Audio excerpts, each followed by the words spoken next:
Hello students, welcome back to the next session of inheritance.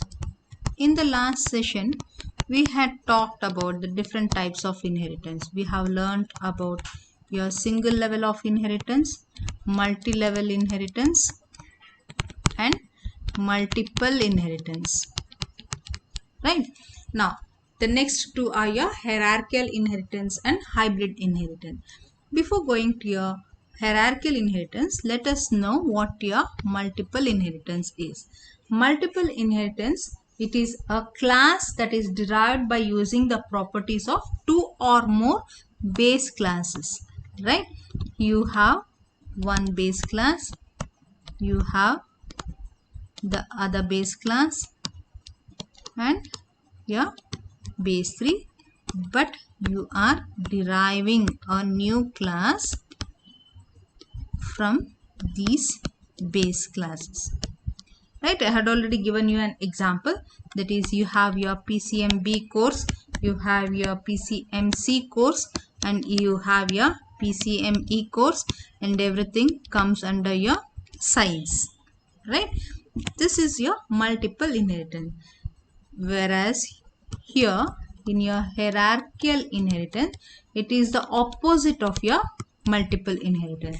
That is, you have one base class, and you have more derived classes. So this is your derived 1, it is your derived 2 and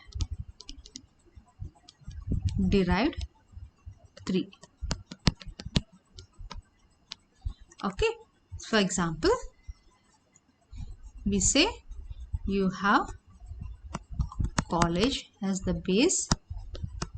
In the college, you have different combinations, that is science, commerce and arts. Right? So you have one base class and more derived classes. That is what you mean by your hierarchical inheritance. The next we go for your hybrid inheritance. As you already know, hybrid means it's a mixture of one or more. So it is a combination of two or different types of inheritance. Here you will be having one base class. You may have one or more than one derived classes also,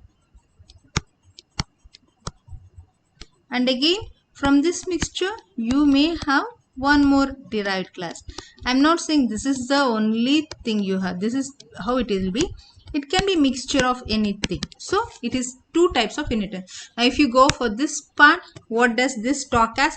It talks as your multiple inheritance. But if you go for this class, what does it mean? That is two or more. Sorry, the first one is your hierarchical inheritance. The second part comes under your multiple inheritance. So it's a mixture of two or more types of inheritances.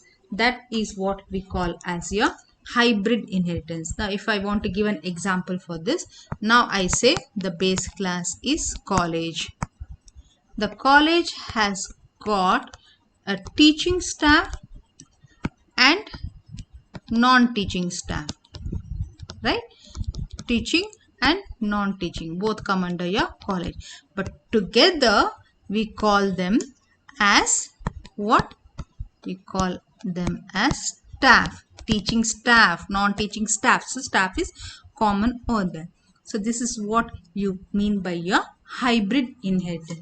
These are the different types of inheritances that you have.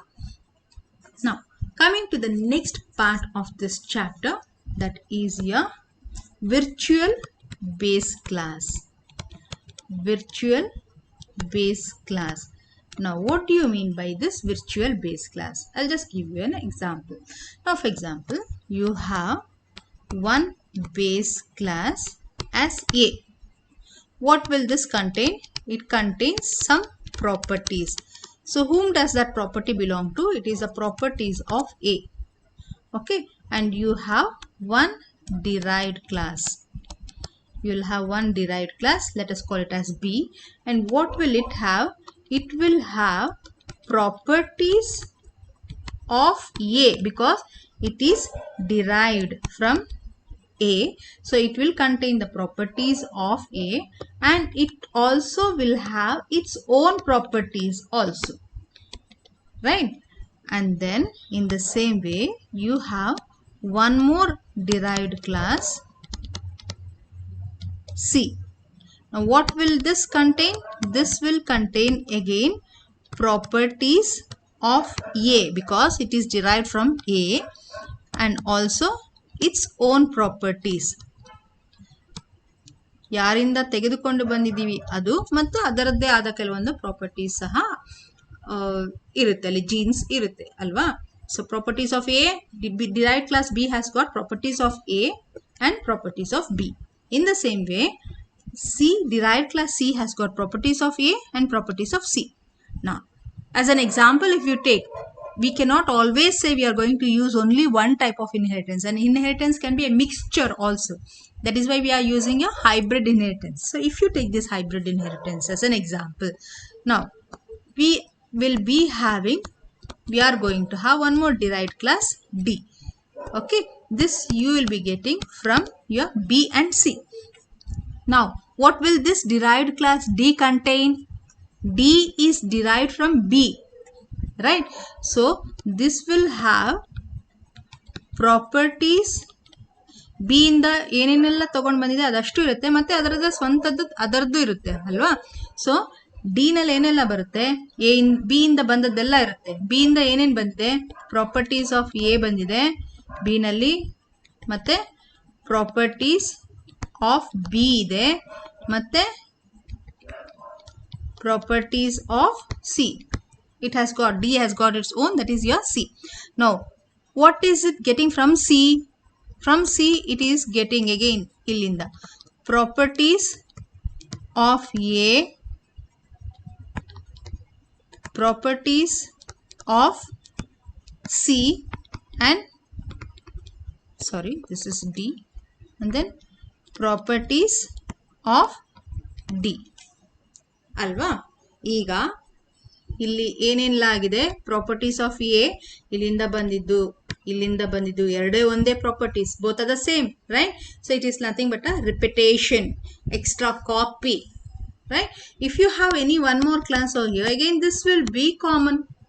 ಮತ್ತೆ ಅದಕ್ಕೆ if you have a derived class E, okay, will just show you. If you have one more derived class E, it will contain the properties of A, properties of B, properties of D, and properties of E. So this will have again properties of A, C, D, and E. So A, D, repetition, right? So what happens? It is an extra wastage of space and unnecessary details. To avoid this, to say that we do not want this repetition, let it be one single thing. ಏನೆಲ್ಲ repeat ಆಗ್ತಾ ಇದೆ ಅದು repeat ಆಗೋದು ಬೇಡ, ಒಂದೇ ಸಲ repeat ಆಗುವಂಥದ್ದು ಒಂದು ಸಲ ಮಾತ್ರ ಬರೀರಿ ಅಂತ ಹೇಳಿದಾಗ, then we say that you are going to declare it as a virtual class. If you tell it as a virtual class, then we say it is not to be repeated, not to be given again. So what is the syntax for this? You give the keyword, then you give a new class name, and then virtual, say that it is repeated, virtual, and then base class. Okay,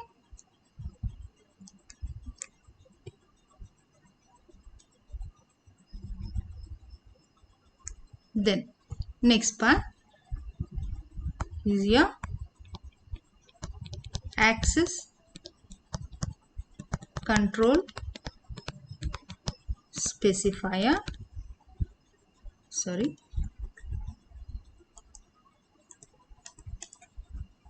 access control specifier, and your data members and member functions close, right? This will be the syntax. This is the keyword that you are going to make use of, virtual A. Now for the above given example, if you are going to write the syntax for this, so how are you going to do? You will say class A. Okay, this is your int A and B, that is your private, and void get data, void get data. You're going to give something else over here. Okay, so I'm not going to in detail about this. I just want to mention how you are going to make use of the virtual class. Then now I am going to say class B, that is the new class name. We are getting it from A, which is common to all from now on. So I am going to say virtual public A. That is, it is available to all if they want to make use of. Okay, and then again, if you are using one more derived class, that is C, class C virtual public A. Okay, and the same way here, give some statements, and then you have one more, class D, right? So class D gets its properties from both B and C, right? So you are going to say it as public B and public C. We are not using virtual over here because the main thing is your A. Okay, so this is what you mean by your virtual base classes. Okay, the next part you have in this is your abstract class. Abstract class. Now what do you mean by this abstract class? Sometimes you are going to design the class so that only objects is to be created from that. Objects will contain data members and member functions. But sometimes classes are also defined so that it is used only for the purpose of inheritance, nothing else, only for inheritance. So the class which is designed only for to use as a base class and not for creating objects is known as your abstract class. That is, class which is designed to be used only as base class and not for creating objects is known as your abstract class. And with this we come to the end of this session, and I have kept on repeating and reminding you also. At the end of the sessions, I am giving you the assignments and the notes. Please send the assignments to my mail ID. Only a few members have been submitting, and when you are submitting your assignments, please attach your documents and send. Sometimes you are not attaching your documents, you are just sending. I have done it, I am sending. That doesn't mean that you have submitted your assignments. Attachments should be there. So attach your assignments and then send it to my mail. I am keeping a copy. I am going to store who all have submitted and not submitted. Action will be taken when the regular classes begins. Okay, thank you. Let us meet in the next chapter.